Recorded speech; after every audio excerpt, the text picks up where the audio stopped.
Hello friends, welcome to Kalyani சுலகம். இன்றைக்கி இந்த வீடியோவில் ஈவினிங் டீ கூட சேர்த்து சாப்பிட்ற மாதிரி ஒரு சூப்பரான ஸ்நாக்ஸ் ஐட்டம் தான் செஞ்சு காமிக்க போகிறேன். முட்டை பஜ்ஜி செஞ்சு காமிக்க போகிறேன். வாங்க செய்யலாம். அதுக்கு முன்னாடி நம்ம சேனலில் இன்னும் சப்ஸ்கிரைப் பண்ணலன்னா சப்ஸ்கிரைப் பண்ணிக்கோங்க. கூடவே இருக்கக்கூடிய பெல் ஐக்கானை ப்ரெஸ் பண்ணி அதில் ஆல் ஆப்ஷன் கிளிக் பண்ணிக்கோங்க. இப்போ தேவையான பொருட்கள் என்னென்னு சொல்லிட்டு பார்த்துடலாம். நான் பார்த்திங்கன்னா ஒரு கப் அளவுக்கு கடலை மாவு எடுத்திருக்கேன். அதில் 1/4 கப் அளவுக்கு அரிசி மாவு, 2 அவிச்ச முட்டை, கொஞ்சமாக தனி மிளகாய்த்தூள், கொஞ்சமாக மஞ்சள்தூள், இது கூடவே பார்த்திங்கன்னா கொஞ்சமாக பெருங்காயத்தூள், தேவையான அளவு உப்பு இதாங்க தேவைப்படும். பொரிப்பதற்கு எண்ணெய், அடுத்ததாக தண்ணி மிக்ஸ் பண்ணுறதுக்கு. இப்போ ஒரு பவுல் எடுத்துக்கலாம். அந்த பவுலில் இப்போ நான் ஒரு கப்பில் கடலை மாவு எடுத்துருக்கேன் இல்லைங்களா, அந்த கடலை மாவை சேர்த்துக்கிறேன். இதில் பார்த்திங்கன்னா கிட்டத்தட்ட ஒரு 5-6 முட்டைக்கு நம்ம பார்த்திங்கன்னா பஜ்ஜி போடலாம். நான் பார்த்திங்கன்னா 2 முட்டை தான் எடுத்திருக்கேன். இப்போ கடலை மாவு சேர்த்துட்டு, இது கூடவே அரிசி மாவு சேர்த்துட்டு, இது கூடவே தனி மிளகாய்த்தூள், மஞ்சள்தூள், பெருங்காயத்தூள், உப்பு இது எல்லாத்தையும் சேர்த்தாச்சு. இப்போ தண்ணி சேர்க்கணுங்க. தண்ணி பார்த்திங்கன்னா அளவாக சேர்த்துக்குங்க. ரொம்ப நீர்த்து போயிடுச்சுன்னா பஜ்ஜி சரியாக வராது. இப்போ பாருங்கள் எவ்வளோ தண்ணி விடுறேன் அப்படின்ட்டு. ஒரு 1/4 டம்ளர் அளவுக்கு தண்ணி சேர்த்துக்கிட்டேங்க. நல்லா மிக்ஸ் பண்ணிடலாம். நல்லா விஸ்க் வச்சோ இல்லாட்டி ஒரு ஸ்பூன் வச்சோ நல்லா மிக்ஸ் பண்ணிடலாம். மிக்ஸ் பண்ணுறப்ப பார்த்திங்கன்னா எப்படி இருக்கணும் அப்படின்றதையும் நான் வீடியோவில் காமிக்கிறேன். ஓரளவு பார்த்திங்கன்னா கொஞ்சம் திக்காக இருக்கணும். அப்போ தான் பார்த்திங்கன்னா முட்டையோட அந்த மாவு பார்த்திங்கன்னா கோட் ஆகும். இந்த மாதிரி பக்குவத்துக்கு கரைச்சி எடுத்துக்கோங்க. ரொம்ப தண்ணியாக இருக்கக்கூடாது. அது மட்டும் கொஞ்சம் கவனத்தில் வச்சுக்கிங்க. இப்போ நான் 2 முட்டை அவிச்சு ஏற்கனவே எடுத்து வச்சுருக்கிறேன்.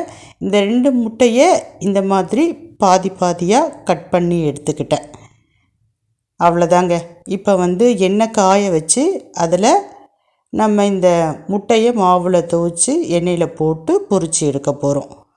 எண்ணெய் பார்த்திங்கன்னா ஓரளவு சூடான பிறகு ஸ்டவ்வை பார்த்திங்கன்னா சிம்மில் வச்சுக்கிங்க.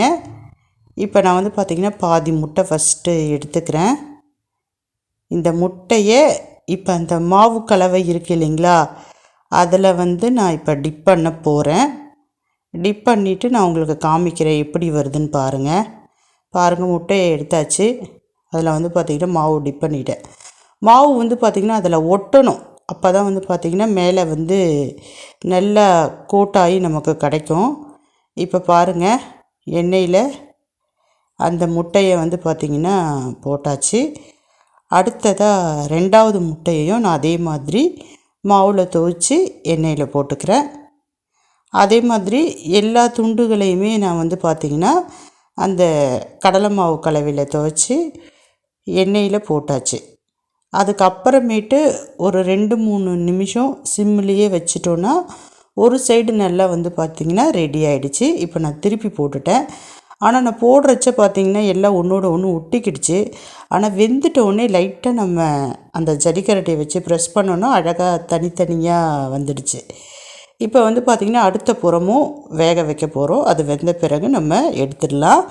பார்க்கவே பார்த்திங்கன்னா நல்லா கலர்ஃபுல்லாக இருக்குது பாருங்கள். நான் எந்த கலருமே நான் சேர்க்கலை, மஞ்சத்தூள் மட்டும்தான் சேர்த்தேன். அவ்வளோதாங்க. ஆனால் பார்த்திங்கன்னா நல்லா கலர்ஃபுல்லாகவே இருந்தது. டேஸ்ட்டும் பார்த்திங்கன்னா நல்லாவே இருந்தது.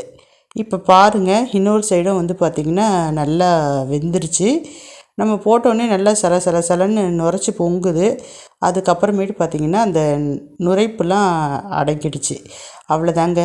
இப்போ முட்டை பஜ்ஜி பார்த்திங்கன்னா 2 சைடுமே நல்லா வெந்துருச்சு. நான் எண்ணெயிலேருந்து ஃபில்ட்ரு பண்ணி எடுத்துடுறேன். ஒன்று ஒன்றா எடுத்து காமிக்கிறேன் பாருங்கள். ஓரளவு கடையில் செய்கிற மாதிரி வந்ததுங்க. டேஸ்ட்டு நல்லா இருந்தது. டேஸ்ட்டு பர்ஃபெக்டாக இருந்தது. பட்டு அதனுடைய ஷேப்பு தான் பார்த்திங்கன்னா கடையில் இருக்கிற ஷேப்பு வரல. ஆனால் முட்டை பஜ்ஜி ஓவரால் நல்லா இருந்ததுங்க. நான் பார்த்திங்கன்னா இப்படி தான் செஞ்சேன். எனக்கு நல்லாவே வந்தது. நான் இப்போ ஒன்று தனித்தனியாக எடுத்து காமிக்கிறேன் பாருங்கள். அப்போ உங்களுக்கு நல்லா தெரியும்.